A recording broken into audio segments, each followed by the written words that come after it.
మూడుముళ్ళ బంధం episode 782. Hello friends, story నచ్చితే తప్పకుండా కామెంట్ చేయండి. వీడియో లైక్ చేయడం మాత్రం మర్చిపోకండి.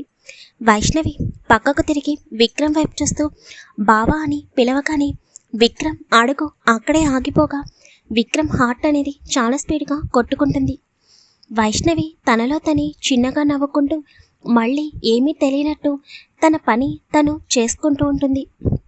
విక్రమ్ గట్టిగా కళ్ళు మూసుకుని వైష్ణవి పిలిచిన పిలుపుని గుర్తు తెచ్చుకోగానే వెంటనే వెనక్కి తిరిగి వైష్ణవిని చూస్తాడు.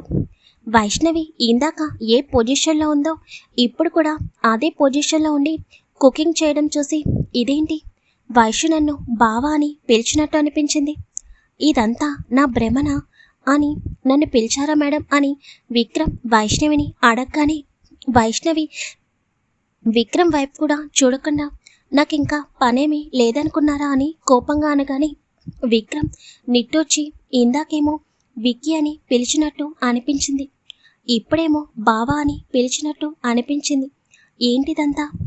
అసలు వైష్ణవికి ఇప్పుడు నాపై ఉన్న కోపంలో కనీసం విక్రమ్ అని పిలవడానికి అసలు తన మనసు ఒప్పుకోదు. ఇంకా అమ్మాయి గారు విక్కీ అని ప్రేమగా పిలవడం అది జరగని పని. ఇంకా వైష్ణవి నోటి నుండి బావా అన్న పిలుపు వినడం అది అస్సలు జరగని పని.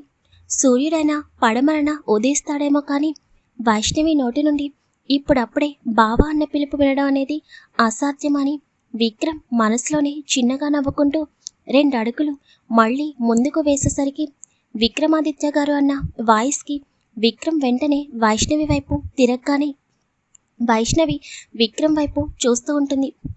ఇప్పుడు మీరు నన్ను పిలిచారా అని విక్రమ్ అడుగుతుంటే అవును, అందుకే కదా వెనక్కి తిరిగారు అని వైష్ణవి అనగానే అంటే ఇంతకు ముందు కూడా నన్ను మీరు పిలిచారా అని విక్రమ్ అనగానే వాట్ ఆర్ యూ టాకింగ్, నేను ఇంతకు ముందు మిమ్మల్ని పిలవడం ఏంటి, నేను పిలిచింది ఇప్పుడే అని వైష్ణవి కొంచెం కోపంగా అనగానే అనుకున్నాను, నువ్వు అంత ప్రేమగా నన్ను బావా అని ఎందుకు పిలుస్తావు, అదంతా నా హెలోసినేషన్, నా పిచ్చి కాకపోతే నీ నోటి నుండి నేను బావా అన్న పిలుపుని ఎప్పుడు వింటానో ఏంటో అని విక్రమ్ అనుకుంటూ వైష్ణవి వైపు చూసి చెప్పండి మేడం అని అనగానే ఏంటి బయటికి వెళ్ళిపోతున్నారు, అరే ఇక్కడ ఒకరు కష్టపడి మరి కుకింగ్ చేస్తున్నారు, ఏదైనా హెల్ప్ చేద్దాం అని ఏమైనా ఉందా అని వైష్ణవి అంటుంటే అయ్యో నాకేం తెలుసు మేడం, మీరు నా హెల్ప్ కూడా తీసుకుంటారా అని విక్రమ్ చిన్నగా నవ్వుతూ అంటుంటే కొంచెం ఇవి తగ్గించుకుంటేనే బాగుంటుంది అని వైష్ణవి అంటుంది.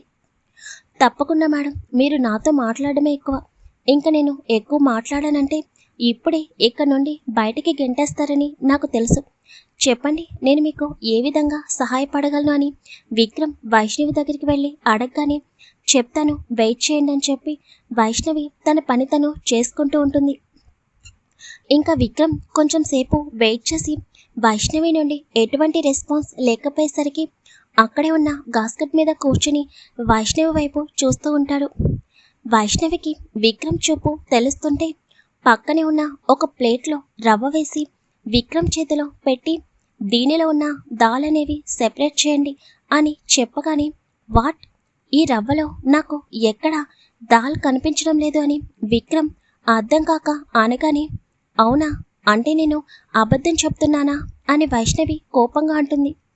అయ్యో మేడం, మీరెక్కడ అబద్ధం చెప్తున్నారు అని విక్రమ్కి ఏం చేయాలో అర్థం కాక ఆ ప్లేట్లో ఉన్న రవ్వని తన చేతులతో పైనుండి కిందకి వేస్తూ అసలు ఇందులో పప్పులెక్కడున్నాయి, ఎక్కడని వెతకాలి అని మనసులో అనుకుంటూ ఉంటే వైష్ణవి తనలో తనే చిన్నగా నవ్వుకుంటూ కానివ్వండి అని వేరొక ప్లేట్ విక్రమ్కి ఇచ్చి రవ్వ దాల్ 2 కలిసిపోయాయి, సెపరేట్ చేయండి, దాల్ సెపరేట్ చేసి ఈ ప్లేట్లో వేయండి, త్వరగా రవ్వ ఇస్తే ఉప్మా చేస్తాను అని అనగానే విక్రమ్కి ఏం చేయాలో అర్థం కాక ఆ రవ్వ వైపు వైష్ణవి వైపు మార్చి మార్చి చూస్తూ ఉంటాడు. వైష్ణవికి విక్రమ్ పరిస్థితి అర్థమవుతుంటే ఏంటి అని సీరియస్గా అడుగుతుంది. అంటే అది ఇందులో దాల్ చాలా తక్కువగా ఉన్నాయి, అదే చూస్తున్నాను అని విక్రమ్ అనగానే అదా మీ బాధ అని వెంటనే వైష్ణవి పక్కనే వేరొక బాక్స్లో ఉన్న దాల్ తీసి విక్రమ్ చేతిలో ఉన్న రవ్వలో వేసి ఇప్పుడున్నాయి కదా, ఇప్పుడు సెపరేట్ చేయండి అని చెప్పగానే విక్రమ్ షాక్గా వైష్ణవి వైపు చూస్తాడు. ఏమైంది నా ఫేస్ చూస్తున్నారు, త్వరగా చెప్పిన పని చేస్తే నేను ఉప్మా చేయాలి అని వైష్ణవి అనగానే సరే మేడం అని అంటూ విక్రమ్ నెమ్మదిగా రవ్వలో ఉన్న పప్పులను ఒక్కొక్కటి తీసి పక్కనే ఉన్న ప్లేట్లో వేస్తూ ఎలా ఉండేవాడిని ఎలా మార్చేసింది రాక్షసి.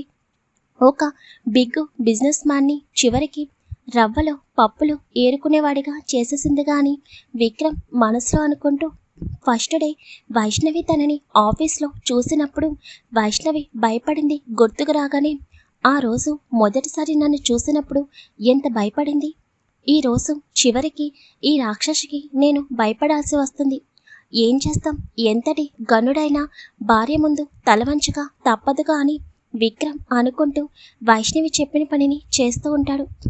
వైష్ణవికి మాత్రం విక్రమ్ తను చెప్పిన పనిని చేస్తూ ఉంటే అలాగే హ్యాండ్స్ ఫోల్డ్ చేసుకుని విక్రమ్ని ప్రేమగా చూస్తూ ఉంటుంది. విక్రమ్ ఎలా ఫీల్ అవుతున్నాడో విక్రమ్ ఫేస్లో కనిపిస్తుంటే వైష్ణవి ఒక్కసారిగా గట్టిగా నవ్వేస్తుంది. అప్పటి వరకు ఆలోచనలో ఉన్న విక్రమ్ వైష్ణవి నవ్వుకి వెంటనే వైష్ణవి వైపు చూడగానే వైష్ణవి చాలా హ్యాపీగా నవ్వడం చూసి అలాగే రెప్ప వేయకుండా వైష్ణవిని చూస్తూ ఉంటాడు. ఇలా నీ నవ్వు చూసి ఎన్ని డేస్ అయిందిరా? 3 days నుండి నీ కళ్ళల్లో కన్నీళ్లు మాత్రమే చూశాను. పోనీలే, నేను చేసే ఈ పని నీకు హ్యాపీనెస్ ఇస్తుందంటే ఇలాంటివి ఎన్నైనా చేస్తాన్రా అని విక్రమ్ అలాగే చూస్తూ ఉంటాడు. వైష్ణవి నవ్వి నవ్వి కళ్ళల్లో నీళ్లు వచ్చేస్తే వెక్కిలు కూడా స్టార్ట్ అవ్వగానే విక్రమ్ కంగారుగా కిందకి దిగి వాటర్ బాటిల్ తీసి వైషు ఫస్ట్ వాటర్ తాగు అని వైష్ణవికి వాటర్ పట్టిస్తాడు. ఇప్పుడు ఓకేనా అని తన పాకెట్లో నుండి కర్చీఫ్ తీసి వైష్ణవి ఫేస్ని తుడుస్తూ ఆర్ యు ఓకే అని వైషు అని అనగానే విక్రమ్ కళ్ళల్లో కనిపిస్తున్న కంగారుకి వైష్ణవి నార్మల్ అయ్యి ఫైన్ అని చిన్నగా అంటుంది. వైష్ణవి ఓకే అన్న తర్వాత విక్రమ్ అప్పుడు రిలీఫ్గా ఫీల్ అవుతాడు. నువ్వు హాల్లో కూర్చో వైషు, బ్రేక్ఫాస్ట్ నేను ప్రిపేర్ చేస్తాను అని అనగానే వద్దు అని చిన్నగా అంటుంది వైష్ణవి. లేదు, నువ్వు ముందు బయటికి పద అని విక్రమ్ వైష్ణవిని బయటకు తీసుకుని వచ్చి ఇక్కడ కూర్చో నేను ప్రిపేర్ చేస్తాను అని అనగానే సరే కానీ రవ్వల నుండి దాల్ సెపరేట్ చేయడం మాత్రం మర్చిపోకండి అని అనగానే విక్రమ్ షాక్గా వైష్ణవి వైపు చూస్తూ రాక్షసి ఇది మాత్రం మర్చిపోదుగా అని అనుకుంటూ అలాగే మేడం అని చెప్పి ఇంకా విక్రమ్ కిచెన్లోకి వచ్చి బ్రేక్ఫాస్ట్ ప్రిపేర్ చేస్తూ ఉంటాడు. వైష్ణవి చిన్నగా నవ్వుకుంటూ అలాగే సోఫా వెనక్కి వాలి కళ్ళు మూసుకుంటుంది. ఇంకా విరాస్ వసు ఫ్లాట్కి వెళ్ళిన తర్వాత ఏం జరిగిందో చూద్దాం. విరాస్ ఫ్లాట్లో అడుగు పెట్టగానే హాల్లో ధర్మేంద్ర కూర్చుని పేపర్ చదువుతూ ఉంటాడు.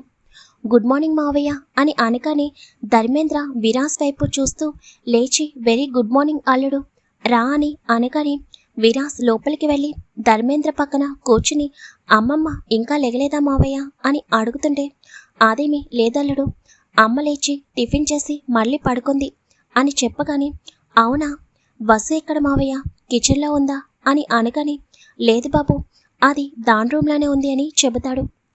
సరే నేను వసు దగ్గరికి వెళ్తానని చెప్పి విరాస్ అక్కడి నుండి వసు రూమ్ వైపుకి అడుగులు వేస్తాడు.